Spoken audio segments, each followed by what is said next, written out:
कथा किंवा गोष्ट ही बालपणापासून आपल्यासोबत असते.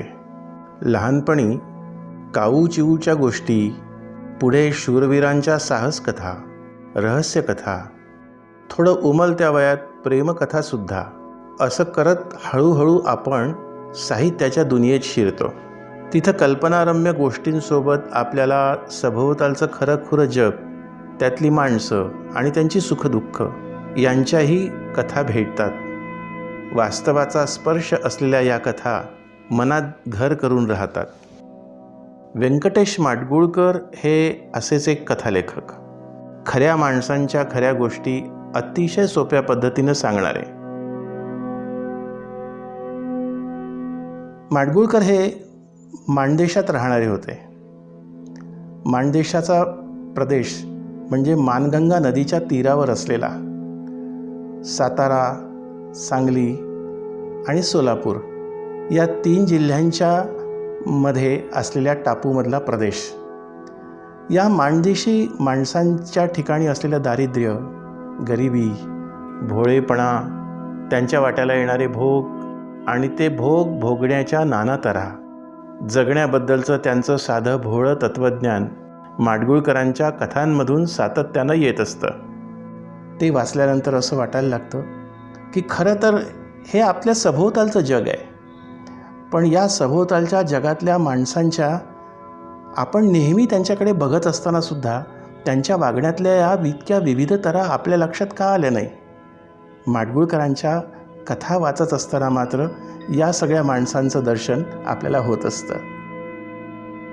भोळी, लबाड, गरीब, लोभी, कष्टाळू, कामचोर, बेरकी, दुष्ट, छटेल अशी अनेक रंगी माणसं. जन्मभर असं दरिद्री राहून आम्ही असंच मसनवटाला जायचं, देवा चांडाळा का रे असं विचारणारा रामा मैलकुली त्यांच्या कथेमध्ये आहे. तर दुसरीकडं अरे असले अंमलदार म्हणजे या कोंडीबाच्या पायरीवर धोंडे म्हणून असतात, त्या धोंड्यांवर पाय देऊन आम्ही पुढे जात असतो, असं अचानक डाफरणारा उद्दाम असा कोंडीबा गायकवाडही देखील त्यांच्या कथेमध्ये असतो. माडगूळकरांच्या कथेचं वैशिष्ट्य असं की त्यांच्या वाचकांच्या मनावर जो एक खोल ठसा उमटतो तो म्हणजे अतीव अशा कारुण्याचा. माणसाच्या जीवनातलं सत्य आणि अटळ सत्य ते म्हणजे माणसाच्या भाळी लिहिलेलं दुःख. या दुःखाचा ठसा नेहमी माडगूळकरांच्या कथेमध्ये सातत्याने आपल्याला बघायला मिळतो. माडगूळकरांचा पहिला कथासंग्रह माणदेशी माणसं तो 1949 म्हणजे त्यांच्या वयाच्या 22व्या वर्षी प्रकाशित झाला.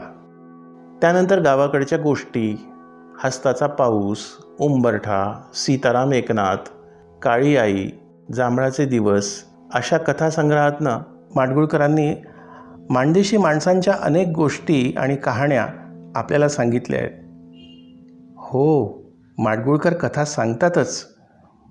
त्यांची कुठलीही कथा वाचत असताना आपण कथा वाचत आहो असं आपल्याला वाटत नाही, कारण माडगूळकरांच्या लेखनात सुद्धा गोष्ट सांगण्याचा एक भाव आहे.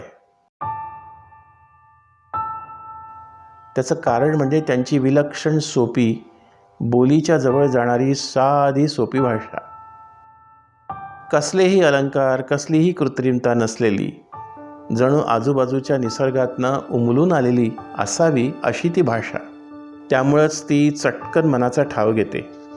पण त्याहून महत्त्वाचं म्हणजे त्यांच्यावर झालेले गोष्ट सांगण्याचे संस्कार. माडगूळकरांची आई आणि त्यांचे वडील हे दोघंही अतिशय रंजकतेनं कथा सांगत असत. लहानपणी आईनं सांगितलेल्या गोष्टीचा परिणाम आपल्यावर गडद होई असं त्यांनीच आठवडी सांगताना म्हटलं आहे. माडगूळकरांच्या कथेत त्यांच्या आईवडिलांच्या कथाकथन कौशल्याचं प्रतिबिंबच पडलं आहे. हीच देणगी त्यांचे थोरले भाऊ, सुप्रसिद्ध गीतकार, गीत रामायणकार, ज्येष्ठ कवी आणि लेखक गजानन दिगंबर माडगूळकर उर्फ गदिमा यांनाही मिळाली होती. मात्र गदिमा लोकप्रियतेच्या सर्वोच्च शिखरावर असतानाही व्यंकटेश माडगूळकर यांनी विविधांगी लेखन केलं आणि मराठी साहित्य क्षेत्रात त्यांनी स्वतंत्र स्थान निर्माण केलं. माडगूळकरांनी उत्कृष्ट कादंबऱ्यांचंही लेखन केलं. मनाला भावणारी सरळ सोपी अशी भाषा, चित्रमय वर्णन आणि कसदार आशय या 3 गुणांमुळे माडगूळकरांच्या कादंबऱ्यांना एक वेगळीच रसवत्ता आलेली होती. बनगरवाडी, पुढचं पाऊल, कोवळे दिवस, करुणाष्टक, वावटळ, सत्तांतर या त्यांच्या उल्लेखनीय कादंबऱ्या. बहुधा त्यातील चित्रमयतेमुळेच पुढचं पाऊल आणि बनगरवाडी या कादंबऱ्यांवर चित्रपटही निघालेत. माडगूळकरांचं ताकदीचं लिखाण आणि राजा परांजपे, अमोल पालेकर असे उत्तम दिग्दर्शक लाभल्यानं ते मराठी चित्रपटातील उत्कृष्ट चित्रपट ठरले. याखेरीज देखील त्यांनी रंगपंचमी आणि सांगते ऐका यासारख्या अनेक चित्रपटांना माडगूळकरांनी पटकथा लिहिलेल्या आहेत. माडगूळकर तात्या या टोपण नावानं प्रसिद्ध होते. त्यांना शिकारीचंही प्रचंड वेड होतं. या शिकारीच्या छंदातून केलेल्या भटकंतीचं वर्णन त्यांच्या वाघाच्या मागावर, जंगलातले दिवस या त्यांच्या पुस्तकांमधून वाचायला मिळतं. वन अधिकारी राहिलेले निसर्गाचे अभ्यासक मारुती चितमपल्ली यांच्या सहवासात राहून त्यांनी निसर्गाचा बराच अभ्यास केला. त्यातूनच सत्तांतरासारखं एक फार मोठं मोलाचं लेखन माडगूळकरांनी केलं. माडगूळकरांनी जशा कथा, कादंबऱ्या आणि प्रवास वर्णने लिहिली त्याप्रमाणे त्यांनी नाटकंही लिहिली. तू वेडा कुंभार, सती, पती गेले ग काठेवाडी ही त्यापैकी काही गाजलेली नाटकं. त्यांच्या लेखणीतनं कुणाचा कुणाला मेळ नाही आणि बिनबियांचं झाड अशी लोकनाट्येही निर्माण झाली. त्यांचा प्रवास एका लेखकाचा हे आत्मचरित्र उल्लेखनीय आहे. माडगूळकरांनी शंकर पाटील, द मा मिरासदार यांच्यासोबत महाराष्ट्रात गावोगावी कथाकथनाचे असंख्य कार्यक्रम केले आणि ग्रामीण भागात साहित्याचा प्रसार करण्याची मोलाची भूमिका वठवली. त्यांच्या साहित्याचे अनुवाद हिंदी, कन्नड तसंच डॅनिश, जपानी, जर्मन, रशियन इत्यादी भाषांमध्ये झालेले आहेत. माडगूळकरांनी स्वतः काही इंग्रजी पुस्तकांचे अनुवाद केलेले आहेत, ज्यात विशेषतः निसर्ग आणि जंगल भटकंती संबंधी पुस्तकांवर अधिक भर आहे.